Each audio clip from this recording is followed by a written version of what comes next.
Hello, faith leaders, and welcome to Breaktime. Today's proverb is 27:9. Perfume and incense bring joy to the heart, and the pleasantness of a friend springs from their heartfelt advice. You know, there's something calming about about the smells and the aromas that we get surrounded with.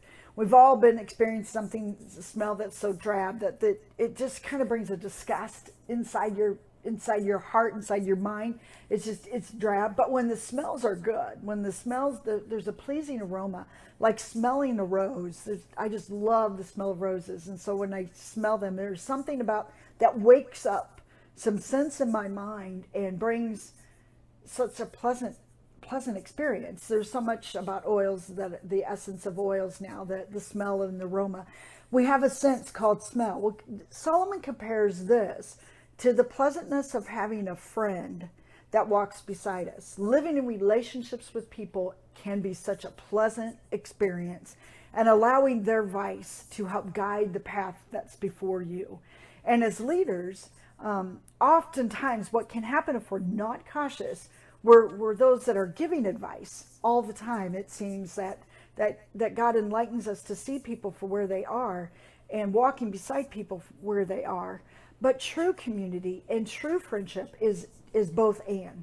It allows you to walk into other people's lives, but you're going to allow people to walk into yours as well. That is true friendship. It's not just one-sided. It's not that you get to speak all the advice in somebody's life because, quote, we're the faith leaders.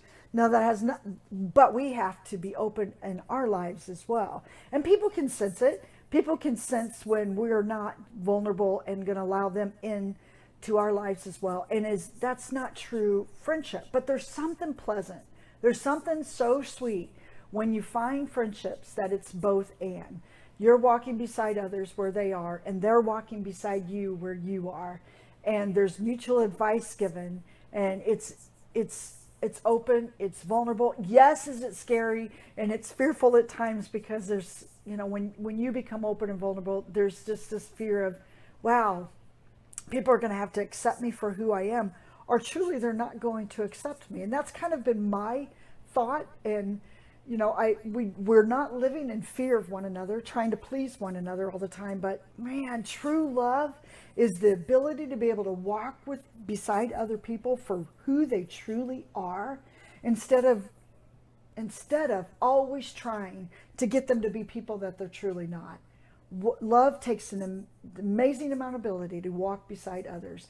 So I pray that will be how you are, how you are walking, that others will see you walking beside them for who they truly are, and giving them words of advice that can help empower their walk.